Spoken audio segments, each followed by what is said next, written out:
Welcome into our overtime segment here at SportsSource.tv. Really appreciate you being with us here at the website. Joined by Chuck Cavaleris, Josh Ward, Bob Hodge. We have Smokin' Joe's right there on the screen. Smokin' Joe's brings you the overtime segment every week. I've told you about them. This will be our 14th football season. 14 years covering the Vols. 13 of those years, they've been with us. They came in after year one. They've been with us a long, long time. Mike Hicks and his family do a great job. Two locations, one, the original store in Paper Mill, another one in Alcoa. And if you're looking for the best selection, best prices for area cigars, Smokin' Joe's the place to go. All right, guys, I wanted to take a look at something Jimmy Hyams wrote about. We talked about it in today's show, but Jimmy Hyams does this, I think he does it every year, where he goes and he talks to different SEC coaches at SEC Media Days, tells them, okay, we can talk off the record, and then gets them to comment on other programs. It's good stuff. And the fans seem to really enjoy it, which I think is funny because everyone loves anonymous stuff until there's something bad about your team. They're like, why did he say? How come he's anonymous? But it's fun when it's saying good things. But Jimmy not only talked to coaches about Tennessee, he talked to them about some other schools, Georgia, Kentucky, and I want to read you some of those, get your guys' reaction to these. So bear with me as I turn into story time here. And by the way, you can find this story at gridironnow.com. I tweeted a link to it last night. So if you're looking to read the whole thing, and it's worth it, you can go to my Twitter feed and then go scroll back through the timeline. You'll find the link to this at gridironnow.com from Jimmy Hyams. About UT, one SEC coach said, Josh Dobbs is a dangerous quarterback. Their offense is built where you have to keep them from getting in long yardage situations. That's true for most offenses, but it's particularly true for Tennessee. And with Dobbs, you've got to keep him in the pocket and make him throw. He can kill you when he gets outside the pocket with his legs or his arm. I don't think there's any question people would rather him throw than run. But I think that does, we were talking in the show about you're going to have Chance Hall or Brett Kendrick at this tackle position, Drew Richmond at this tackle position. Other coaches want to keep him in the pocket. UT is going to want to roll him out. Tackles better be doing a good job allowing him to get outside there. That could be one of those hidden keys to the season is how well Tennessee can take advantage, can design ways to get him outside the pocket to throw the football. Yeah, I'm not as concerned about Hall. I mean, Drew Richmond not having played before, but I think Hall last year played well enough. He's a pretty solid guy. I'll tell you what amazes me about Josh Dobbs, you want to keep him in the pocket, is how well he runs between the ends, between where his tackles are. So that's where you get into that whole lane discipline thing if you're on defense. And that plays into the offensive hands because you slow down their whole rush because if one guy gets upfield and the other guy doesn't, Josh Dobbs can take advantage of it. So I think Josh Dobbs creates more problems than just getting to the outside. I think it's just all over with what he can do. I think most people agree on Tennessee, too, in terms of what they are, what they can do, and what you're trying to keep them from doing, running the football and then make Josh Dobbs beat you. And he still, I think, has the ability to. It's just not going to be his strength going in, right? So I think most people, media, coaches, opposing teams when they're going up against Tennessee, they agree.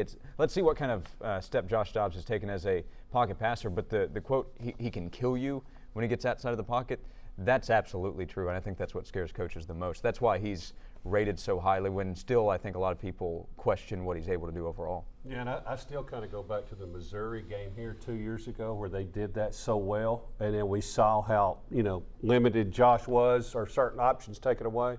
And also when you think back to the Arkansas game last year when he was limited and didn't have quite as much mobility, that was really, it was tough for Tennessee to get a lot going. Well, and we've talked about this before. You've got a lot of teams will try and employ a mush rush, which means you don't penetrate too much when going for him. You keep him there in the pocket.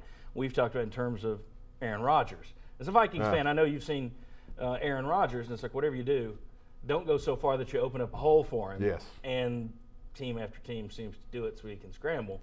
But I think that's one of the things you're going to see. How do these other teams try and keep him in the pocket this year, and how does Tennessee counteract that? But it's going to be interesting to watch. All right. An SEC coach on Georgia said Georgia is a team to watch. Everybody is behind Kirby Smart. They had 93,000 at the spring game, and Kirby is a get-it-done type guy. He knows how to do the deal. They've already got a machine rolling. Wow. All right. Another coach, however, said, I don't know how you can win with a freshman quarterback and a first-year head coach. And then another said, Kirby Smart is a very good football coach, but he needs to mature. He loses his cool when things don't go his way. The reason I put all three of those in there is we do it. On this show, I bring former Vols out, former coaches, whether it's basketball, senior football coach, because there's they've played it, they've coached it, so they know more. They've got the experience. Obviously, that's true to an extent. But if it were this third eye that pops up in the middle of your forehead, they would all see things the same way. I think it's interesting. You ask 3 different coaches about Georgia and you get 3 different answers.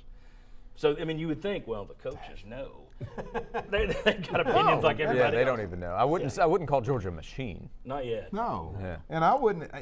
Kirby Smart, the people who hired him don't know. No. That's the thing. You don't know what he's going to do. So I think I think Georgia's probably going to be a pretty good football team. And I think Georgia probably is second best In the SEC. If Tennessee doesn't win the East, it probably would be Georgia. But Kirby Smart could be along for the ride, and you find out later on he's just not a very good football coach. It's happened before. Will Muschamp was very well thought of going from Texas to Florida. He was that next assistant to be a head coach, and how'd that work out at Florida? I do think, though, Georgia is I think Kirby Smart's walking into a better situation than Muschamp did. Because Smart, that was the team that won 10 games last year. They got a freshman quarterback, but I saw Georgia win with Aaron Murray as a freshman quarterback. Right. That was with Mark Richt and Mike Bobo. Florida, when Muschamp took over, you remember all that, you talk about culture? The Florida culture was terrible that he took over. So I do think that Smart, the comparison, I'm not saying it's a bad comparison. I think it's a good comparison. But you do have to throw in the caveat that I think Georgia's a better situation than Florida was when Muschamp walked in there. Yeah, And to a lot of the Georgia fans, I'd say be careful what you ask for. Mark Richt's no longer there. I know you can wear out your welcome, but be careful what you ask for, especially when you're trying to go on the road and win with a freshman quarterback.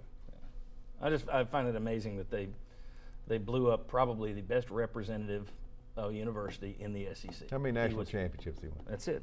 Didn't win one. Finished number 2. Yeah. He didn't get the break. Fire him. And I do, by the way, like the assistants that Kirby Smart brought in as well. Jim Chaney knows the SEC. Yeah. Tennessee fans know him, and Sam Pittman, who was an offensive line coach at And Tennessee. those two have worked together well Sure. at 2 other stops as So well. a good Tennessee sign and for that Arkansas. side of the ball, I think. Yeah. Okay, last one. This one was about Kentucky. All right. Kentucky will be better, much improved. They will knock a knot on somebody's head unexpectedly. They're very well coached. At some point in time, Mark Stoops will get it hitting on all cylinders. Is that good enough to say he will do anything other than go to a bowl and win a bowl game? No. But they've got better players, better team speed on offense and defense. The Cats are picked for 4th in the East this year. Kentucky dangerous? Define dangerous. Could they beat Tennessee? Oh, well, could, yes, they could. Yes. Could they beat Tennessee? Yeah. Because anything could happen. Yeah. Yes. I will tell you right now, I think there's a better chance that you've got a new coach at Kentucky in 2 years than you've got a vastly improved Kentucky team. Okay. Just simply because we spoke about back during the show about culture at Tennessee and winning close games. I think you've got a bad culture problem to overcome in Kentucky football as well. If they take advantage, and this is the year that he's got the junior class that should be ready to go, kind of like Tennessee last year. This team has to take advantage of Missouri, Vandy, South Carolina. That could be 3 wins in the SEC right there. If you knock a knot in somebody's head and surprise someone like this one coach said, all right, there's a 4th win. They've got Mississippi State from the West, I believe, as their permanent opponent. Mississippi State doesn't have Dak Prescott, so they're liable to take a step backwards. This could be a 4 or 5 SEC win team for Kentucky if they take advantage of all those guys that are supposed to be beneath them, Carolina, Missouri, Vandy, etc. They play Florida early. It's down in Gainesville, but so was the Vanderbilt game last year, and that was a 9-7 game. So this is a big year, though. The assistants have been moved out. Eddie Grant, another Tennessee former assistant, is there now on the offensive side. So we talk about make or break time. It's make or break time, I think, for Mark Stoops. Yeah, and one of the big things they got to do, they create so much excitement in the first half of the season, and then it's like the bottom falls out. Right. It seems like, and all of a sudden, yes, it is basketball season in the Bluegrass State.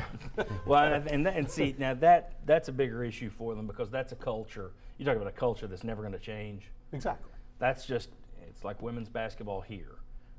And when the softball team started getting good, all of a sudden this became a softball town.